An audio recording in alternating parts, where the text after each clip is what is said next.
तर नमस्कार मंडळी, मी आपला वैभव. सकाळ सकाळी उठलो, मस्तपैकी फ्रेश झालो. तर सकाळ सकाळी उठून फ्रेश व्हायचं कारण म्हणजे ना, आज गुरुवार होता ना, आपल्याला उपास आणि आपल्याला दुकानावरती पण जायचं होतं.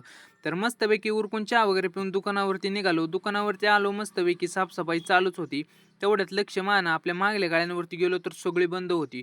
तर आता ही उघडतात का नाही ह्याची वेगळीच चिंता होती. मग त्या चिंतेमध्ये काही दुकानात माघारी आलो. आपल्याला हळूहळू कस्टमर यायला पूर्ण चालू झालं. तर कस्टमर संपल्यानंतर ना आपण रातच्या दुकानात गेलो, मस्तपैकी चेहरा वगैरे बघितला, केस वगैरे सेट केली आणि माघारी आलो. तर थोडी भूक लागल्याने होती म्हणून आपल्या दादाने आणून दिलेले चिप्स खाल्ले. तेवढ्यात आपल्याला भेटायला गौरव शेठ आणि वेदांत शेठ आले होते. तर मग काही त्यांच्याबरोबर मस्तपैकी बोललो बिल्लो, गप्पा वगैरे मारल्या. तेच आपले शाळेतले दिवस आठवले, जुना विषय चालला होता. खूप भारी वाटलं.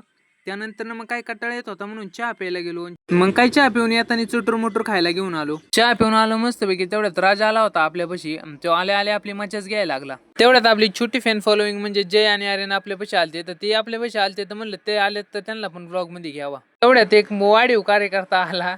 तो आलता आपल्यापाशी. मग म्हणलं त्याला पण घेऊ ब्लॉग मध्ये. तर तो अशा जोश मध्ये आलता, गरा गाडी फिरवत. म्हणलं आता करतोय बाबा पालथी. त्यानंतर वातावरण काहीतरी असं ढगाळ झालं होतं आणि हळूहळू पाऊस पण येत होता आणि टाइम पण कसा निघून चालला होता ना, काही कळतच नव्हतं. आपल्याला दुकान बंद करायला अवघं 1-1.5 तासच राहिला होता. काय अशा बेसूर वातावरणाबरोबरच आपला आजच्या ब्लॉगचा शेवट होतो. तर तुम्हाला आजचा हा मिनी ब्लॉग थोडा जरी आवडला असेल तर लाईक, कमेंट आणि शेअर करायला विसरू नका. आपल्या पेजला फॉलो करून ठेवा. आपले असेच ब्लॉग तुमच्यापर्यंत पोहोचत राहतील.